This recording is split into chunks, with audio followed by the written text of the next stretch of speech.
안녕하세요. 저는 제12서머 안과 원장 최경배입니다.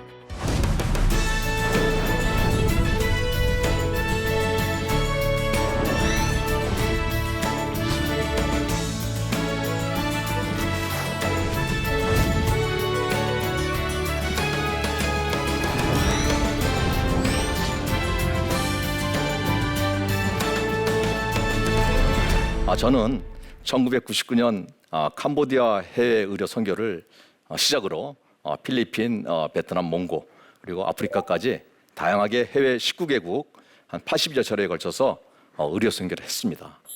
먼저 저의 첫 의료 선교는요, 캄보디아였습니다. 선배 안과 의사 선생님의 제의로 제가 이제 캄보디아를 가게 됐는데요. 그 당시만 하더라도 이 캄보디아가 내전을 겪은 지 몇 해 안 됐습니다. 상당히 어려운 상황이었고요. 공항을 통과해서 이제 밖에 나와 보니까 정말 불쌍했어요. 애가 애를 업고 다니는데, 맨발로 업고 다니는데 그 동냥하면서 그런 아이들이 한둘이 아니었습니다. 그러면서 선교사님을 만나 소개로 그때 한 3일간 이제 제가 수술을 했습니다. 그 중에 이제 제가 수술하면서 기억에 남는 환자분들 몇 분을 제가 소개하겠습니다. 그 중에 한 분이 한 60세 중반, 정확하게 기억은 안 나는데요. 그 정도 되는 할머니 한 분이었습니다. 근데 이분은 이제 문맹인데다가 글도 모르고 예수님에 대해서는 뭐 들어본 적도 없었습니다. 그리고 백내장 수술 후에 다음 날 이 안대를 떼는데요. 그때 이제 그 선교사님이 그 할머니 말씀 들으면서 깜짝 놀라시는 거예요. 이분이 요한복음에 나오는 말씀, 요한복음 1장 9절 말씀을 이 할머니가 하는 거예요. 이분은 성경을 본 적도 없어요. 당신들의 하나님이 빛의 하나님, 참 빛이라면은 우리 각자에게 비추는 그 빛이었을 것이다. 나는 그 하나님을 믿는다. 그러면서 우리의 그 어떤 그 복음을 받아들이시는 거예요. 그런데 그 말씀이 요한복음 1장 9절에 그대로 나와 있습니다. 그래서 좀 깜짝 놀랐어요. 그러면서 우리 선교사님 말씀을 통해서 제가 이제 변화가 되기 시작했어요. 내가 이 의료 선교를, 이 백내장 선교를 평생 해야 되겠다. 제 마음에 소명, 뜨겁게 제 마음을 달궜습니다. 그래서 그때 이후로 이제 선교는 시작됐습니다. 그 이후로 캄보디아를 한 4-5번 더 갔습니다. 그리고 다른 나라 선교를 했습니다. 필리핀, 뭐 중국이라든가 이제 바빴었는데 많을 때는 하루에 1년에 한 10번까지 나간 적도 있습니다. 제 의료 선교는 일반 의료 선교로 부르질 않고요. 백내장 의료 선교라고 하는데요. 거기에는 이유가 좀 있습니다. 이 백내장 의료 선교는 계속 갈 때마다 이제 계속 추후 관찰을 할 수가 있고요. 그리고 또 하나는 결과물이 있지 않습니까? 안 보이더니 보이니까요. 그런 이제 그 결과물이 있기 때문에 그래서 이제 제가 하는 선교는 그냥 백내장 의료 선교다. 제가 이제 명명을 했습니다. 백내장 의료 선교를 갖다 이해하시기 위해서는 잠깐 눈의 구조를 갖다 좀 아셔야 됩니다. 간단하게 제가 말씀드리겠습니다. 눈에는 제일 앞에 이제 각막이라고 그러거든요. 아주 투명한 막입니다. 그 다음에 이제 수정체를 통과해서 그 다음에 제일 마지막에 카메라 필름에 해당되는 망막의 상이 맺힙니다. 이제 이런 구조인데요. 근데 백내장은 여기 수정체에 혼탁이 온 걸 백내장이라 정의를 합니다. 요즘은 이제 국내에도요, 이제 나이가 젊은 사람들이 많이 백내장이 와 있고요. 이제 그런 이제 추세가 되고요. 특히 제3세계 이제 빈국에서는 영양실조가 특히 또 영향을 많이 미칩니다. 백내장이. 그리고 또 강한 햇빛, 그리고 외상 다치는 거. 이런 것 때문에 백내장이 빨리 발생하고 또한 제때 수술을 받지 못해가지고 백내장도 시간이 들수록 장이 무르익습니다. 그럼 딱딱해집니다. 딱딱해지면은 나중에 수술하기가 굉장히 불편한 경우가 있습니다. 제가 레지던트 때 약 30년 전만 하더라도 이 눈을 한 10mm, 1cm 정도 쭉 절개를 합니다. 그 다음에 수정체 덩어리를 통째로 뽑아냅니다. 그리고 또 이게 꼬맵니다. 보통 한 7-8번 꼬매거든요. 그럼 난시 발생이 심해지고 또 감염의 위험도 많아집니다. 뿐만 아니라 수술 시간도 한 40-50분 정도 소요됩니다. 그래서 환자분들은 뭐 많게는 일주일, 적어도 2박 3일은 입원하셨었거든요. 근데 제가 99년도 처음 선교를 나갔을 때 막 초음파 백내장이 유행하던 시기였습니다. 이 초음파 백내장 수술은 아까 고시적인 옛날 백내장 수술은 10mm 열지 않습니까? 이거는 3mm만 열어도 됩니다. 3mm만 열어도 되고 그리고 꼬매지를 않습니다. 그러니까 시간도 적게 걸리고요. 시간도 보통 빠르면 뭐 10분 이내, 오래 걸려도 한 20분, 10분에서 20분. 그러니까 옛날 백내장 수술에 비해서 한 3분의 1 정도밖에 시간이 안 걸립니다. 특히 감염 위험도 적고요. 꼬매지도 않고요. 근데 이 수술에 크나큰 단점이 있습니다. 이 기계가 초음파 기계가 굉장히 비쌉니다. 그 당시만 하더라도 이 기계가 있는 나라들이 별로 없었어요. 선진국이나 뭐 우리나라 같은 나라 이렇게밖에 없었고요. 웬만한 선교지에 가서 기계는 있지만 또 운영이 안 되는 경우도 있습니다. 기계만 사놓고, 왜냐하면 수술할 때마다 소모품이 듭니다. 더 어려웠던 건요, 우리가 3mm를 열지 않다 그러지 않았습니까? 근데 인공수정체 직경이 6mm입니다. 그러니까 들어갈 수가 없습니다. 그러니까 인공수정체를 접어서 안을 넣어야 되거든요. 그걸 접이형 인공수정체를 하는데 이거는 굉장히 그 당시에 고가였습니다. 지금도 고가입니다. 그 당시에 20만 원 내지 30만 원 정도 했습니다. 상당히 비싼 거죠. 그럼 왜 그렇게 그 비싼 인공수정체를 초음파를 가지고 다니냐? 저는 이유가 딱 한 가지 있었습니다. 선교지에 가서 옛날 방식대로 하나 수술하는데 1시간 정도 걸리면 하루에 9시간 수술한다 생각하면 9명밖에 못합니다. 그런데 이 초음파 백내장 수술은 앞서도 말씀드렸지만 한 20분 정도 걸리기 때문에 시간당 3명 내지 4분을 할 수가 있습니다. 그러면 하루에 30분 이상 수술을 할 수가 있습니다. 저는 짧은 시간에 보통 이틀 내지 3일 동안에 많은 숫자를 갖다 하고 와야 되기 때문에 저는 한 명이라도 더 해주고 싶었었어요, 사실은요. 그 마음으로 이제 갔었는데, 그렇기 때문에 좀 비용이 많이 들더라도 이 수술 방법을 선택했습니다. 한 번은 제가 방글라데시를 한번 갔었습니다. 방글라데시를 갔었는데, 이제 우리가 수술을 할 때, 제가 할 때 약을 넣고 동공을 키워야 이 수정체가 보이고 이제 수술을 할 수가 있는데요. 동공이 안 커지는 분들이 가끔씩 있습니다. 그런 분들은 다음 날로 미룹니다. 내일 오세요 하고 미루고, 또 다음 날도 마찬가지로 하다가 또 동공이 안 커지는 분은 또 다음 날로 미룹니다. 그래서 항상 마지막 날은 동공이 안 커지는 어려운 환자분들이 대부분입니다. 근데 이제 마지막 날이었어요. 근데 점심시간에 나와 있는데 60세 좀 넘으셨던 할아버지인 것 같습니다. 근데 이분은 꼭 해줘야 된다. 알겠다 하고, 그분도 동공이 안 커져서 첫날 왔는데 미뤄지고 해서 이제 한 3일째 정도 이렇게 왔습니다. 그래서 이제 성공리에 마치고 이제 할아버지 굉장히 기뻐하시고 좋아하는 모습을 제가 뵙고요. 그 다음에 이제 저녁 때쯤 돼서 그 집사님이 저한테 그러는 거예요. 저녁 식사를 하는데 이 환자를 어떤 환자냐 이제 이렇게 제가 여쭤봤더니, 그 환자가 사실은 그 방글라데시 다카 수도에서 한 3일 밤낮을 차를 타고 뭐 버스를 타고 이렇게 해서 걸어서 왔다는 겁니다. 근데 왔을 때 이 할아버지는 그 아직도 벵골 호랑이가 나오는 마을의 산속의 산골의 추장이었어요. 추장이었는데 이분이 이게 눈이 안 보이니까 손주를 봤는데 애기 우는 목소리는 들리는데 이게 보이질 않으니까 답답했던 거예요.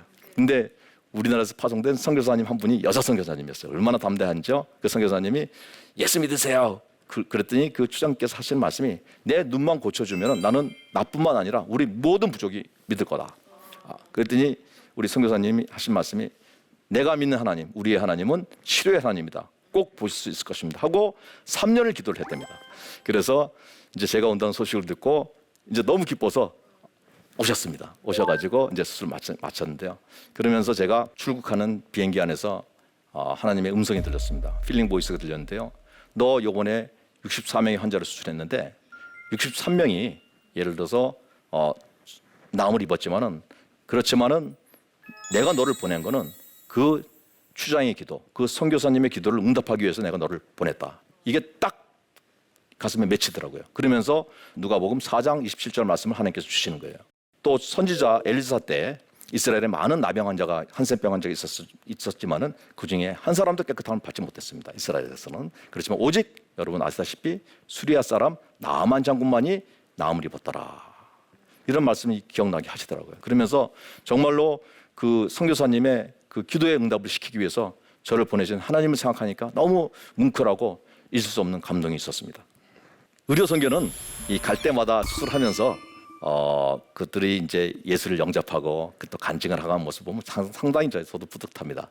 그리고 가기 전에는 굉장히 어린아이가 소풍 가는 느낌이 듭니다.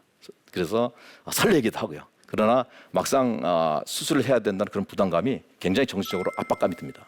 그래서 어떨 때는 제가 수술하기 전에 1시간 정도 누워 있거든요. 이제 9시에 수술이 보통 시작이면 8시부터 이제 누워 있습니다. 이렇게 누워 있으면은 이 심장이 벌컹벌컹 뛰는 게 제가 느껴집니다. 저도 긴장을 하니까. 어떤 경우는 또 시체 때문에 고생하는 경우도 있습니다. 동남아는 이게 이제 위도에 갔기 때문에 큰 문제가 안 되는데, 이렇게 경도가 먼데 아프리카 같은 데는 보통 시차가 8시간 내지 9시간 시차가 납니다. 그런 경우는 도저히 엄두가 안 날 때도 있습니다. 한 번은 DR 콩고를 갔는데요. 가니까 시차에 정확 시간도 없이 바로 이제 그 다음날 수술해야 됐습니다. 그날 아침 9시인데요. 가만 생각해 보니까 우리나라 시간이 새벽 1시입니다. 새벽 1시부터 수술을 해야 되는 시간입니다. 도저히 제가 자신이 없었습니다. 저는 그럴 때 딱 한마디만 기도합니다. 주님, 저 살려주세요.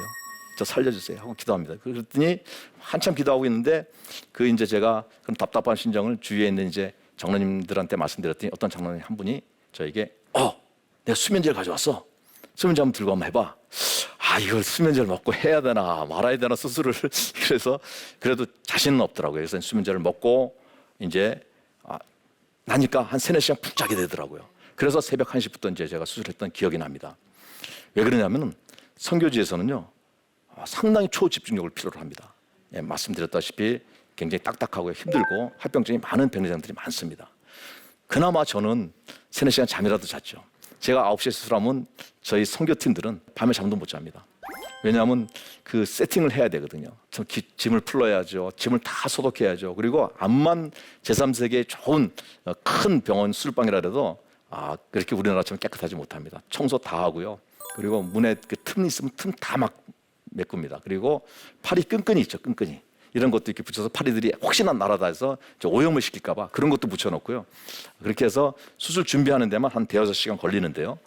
그런 준비를 갖다가 하고 그분들은 밤을 꼬박 셉니다. 그리고 저는 이제 조금이라도 자고 수술을 하게 되는 거고요. 그리고 DR 콩고에서는요. 정말 백내장이 너무너무 심하더라고요. 손도 안 댄 백내장이 너무 많아요. 거기 안과 의사는 분명히 계셨는데요. 선천적 백내장 아이들을 데리고 오는 겁니다. 그러니까 진단을 붙였는데 수술이 엄두가 안 납니다. 이 애들 2-3살 뭐 이런 아이들은 물론 마취도 전신 마취를 해야 되지만요. 일반적인 백내장 수술에서는 안 됩니다. 왜냐하면 그런 백내장 수술하면 다시 훈황이 혼탁이 또 생깁니다. 그래서 그 훈황을 터뜨려줘야 됩니다. 근데 그 스킬이 쉽지 않고 또 합병증이 많을 수 있거든요. 그러니까 굉장히 조심해서 수술해야 됩니다. 그런 환자를 갖다가 6명인가 수술해주고 왔었습니다. 한 번은 필리핀에서 해프닝이 한 번 있었는데요. 필리핀은 캄보디아 이후에 자주 갔던 선교지입니다. 자주 간 선교지인데 그 처음 선교 갔을 때 그 박성교 선교사님이라는 분이 계셨습니다. 장로교 선교사님인데요.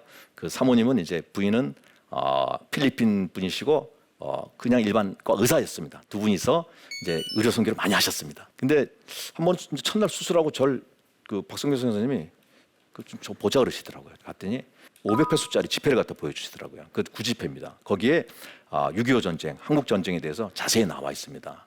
어떤 소녀가 이렇게 꽃다발 주는 그림도 있고요. 거기 이제 내용이 있는데 한 1,000명의 사상자가 발생했답니다.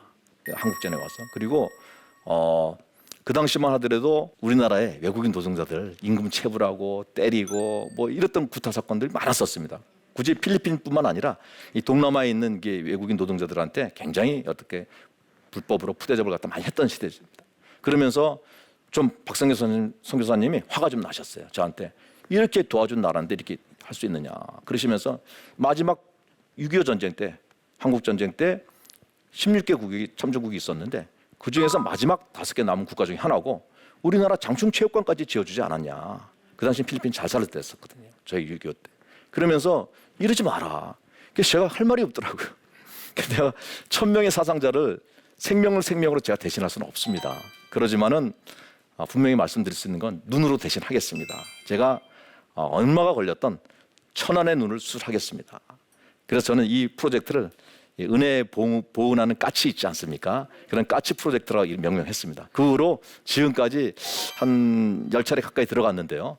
코로나 때문에 이번에 못 들어갔었습니다. 그래서 몇 번만 더 들어가면 거의 천안을 채울 거라 확신합니다. 이제 그 후로 이제 필리핀에 자주 들어가게 됐습니다. 왜냐하면 선교사님과 약속을 지키기 위해서 들어가게 됐는데 한 번은 약간 지방 도시였습니다. 지방 도시인데 그 원장님이 기억이 생생합니다. 저랑 나이가 같은데 여자 원장님이었어요. 근데 그분이 약속하기를 첫째 날, 셋째 날은 우리 지역 주민을 해주고 뭐 둘째 날은 그 마닐라에서 선교사님 모시고 오는 분들이 항상 계시거든요.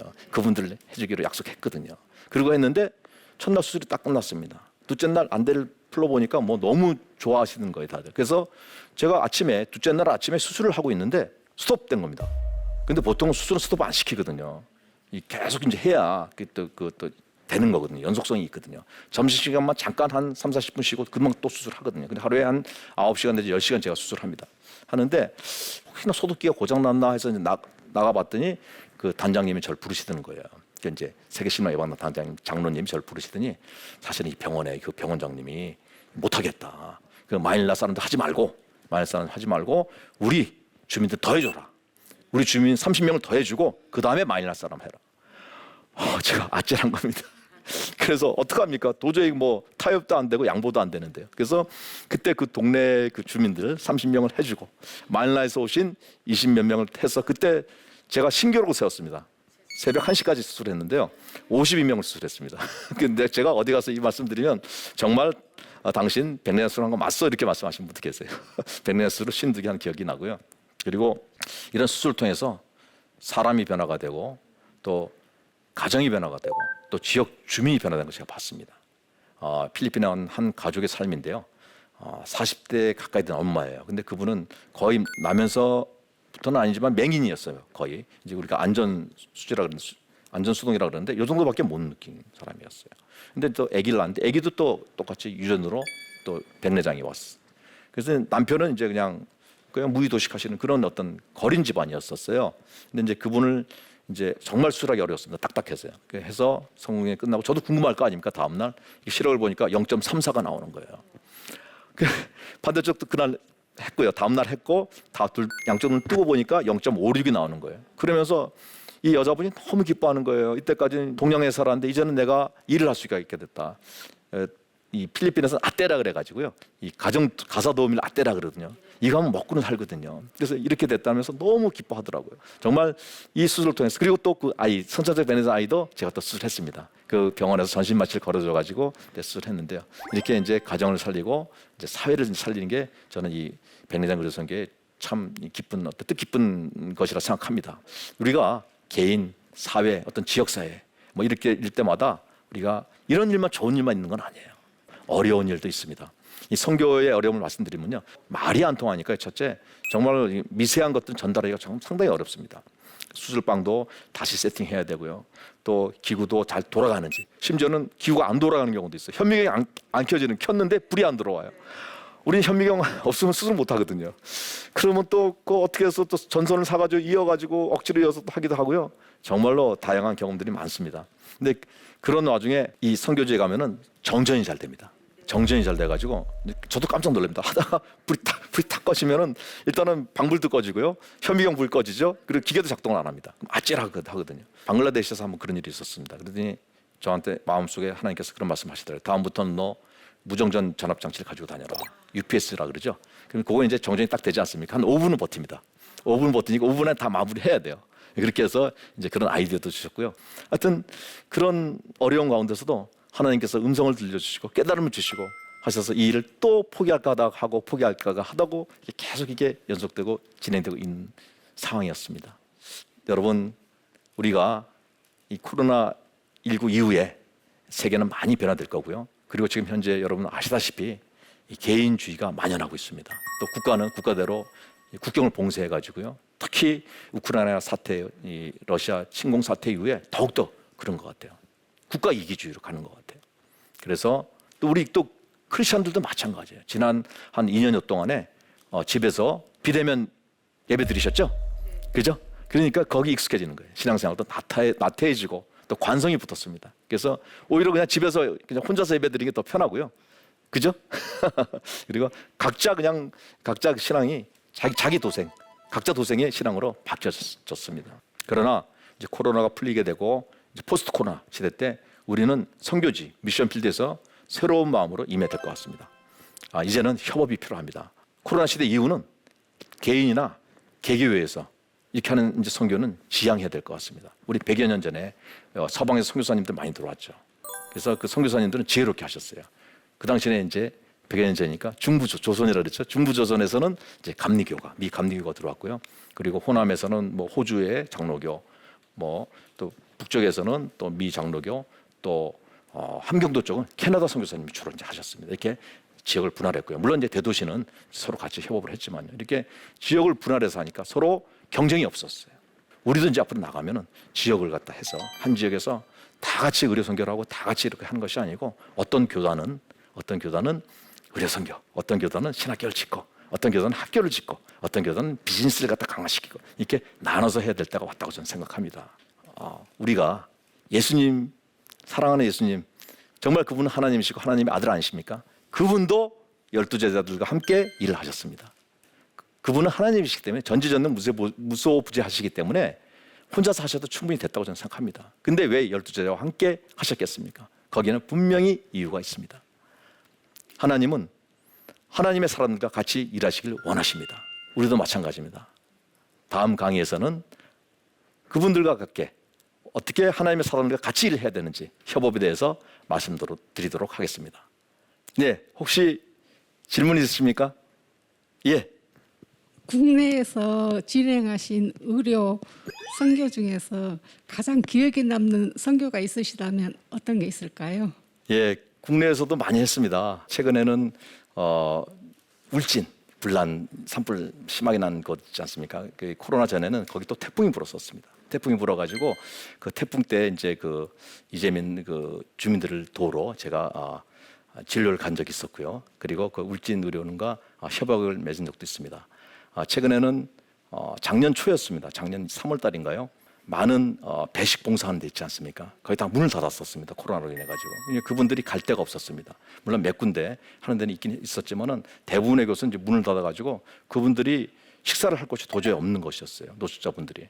그래서 저희가 토요일마다 저녁 식사를 용산역 노숙자분들을 위해서 매번 나가고 있습니다. 근데 하면서 제가 가장 이제 마음이 아팠던 건요.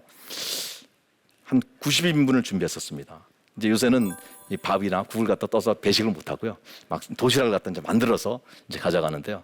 만들지 못하면 저희가 사서라도 이제 가져갑니다. 가져가는데 한 번은 92번째, 3번째 오신 분이 계신데 못 드렸어요. 딱 90개만 준비해서.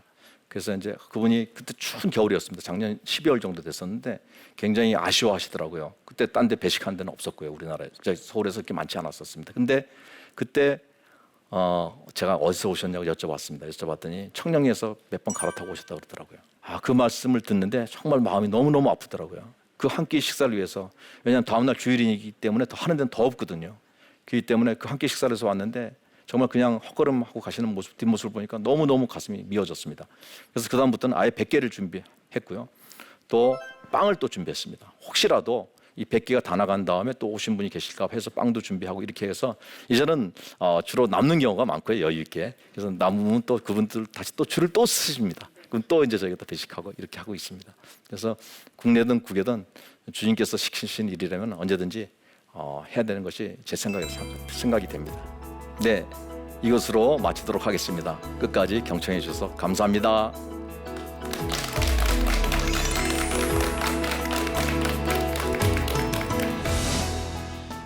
지난 한 20년간 해외 의료 선교를 진행하면서 제가 있었던 일과 또 느꼈던 점을 하나하나 말씀을 드리겠습니다. 제 의료 선교는 일반 의료 선교로 부르질 않고요. 백내장 의료 선교라고 하는데요. 특히 제3세계 이제 빈국에서는 영양실조가 특히 또 영향을 많이 미칩니다. 백내장이. 그리고 또 강한 햇빛, 그리고 외상 다치는 거. 이런 것 때문에 백내장이 빨리 발생하고 또한 제때 수술을 받지 못해가지고 딱딱해집니다. 딱딱해지면은 나중에 수술하기가 굉장히 불편한 경우가 있습니다. 한 60세 중반, 정확하게 기억은 안 나는데요. 그 정도 되는 할머니 한 분이었습니다. 백내장 수술 후에 다음 날 이 안대를 떼는데요. 그때 이제 당신들의 하나님이 빛의 하나님, 참 빛이라면은 우리 각자에게 비추는 그 빛이었을 것이다. 나는 그 하나님을 믿는다. 그러면서 우리의 그 어떤 그 복음을 받아들이시는 거예요. 내가 이 의료 선교를, 이 백내장 선교를 평생 해야 되겠다. 제 마음에 소명, 뜨겁게 제 마음을 달궜습니다. 근데 제가 99년도 처음 선교를 나갔을 때 막 초음파 백내장이 유행하던 시기였습니다. 근데 이 수술에 크나큰 단점이 있습니다. 이 기계가, 초음파 기계가 굉장히 비쌉니다. 그럼 왜 그렇게 그 비싼 인공성체를 초음파를 가지고 다니냐? 저는 이유가 딱 한 가지 있었습니다. 저는 한 명이라도 더 해주고 싶었어요, 사실은요. 그 마음으로 이제 갔었는데, 그렇기 때문에 좀 비용이 많이 들더라도 이 수술 방법을 선택했습니다. 우리가 예수님, 사랑하는 예수님, 정말 그분은 하나님이시고 하나님의 아들 아니십니까? 그분도 12제자들과 함께 일을 하셨습니다. 하나님은 하나님의 사람들과 같이 일하시길 원하십니다.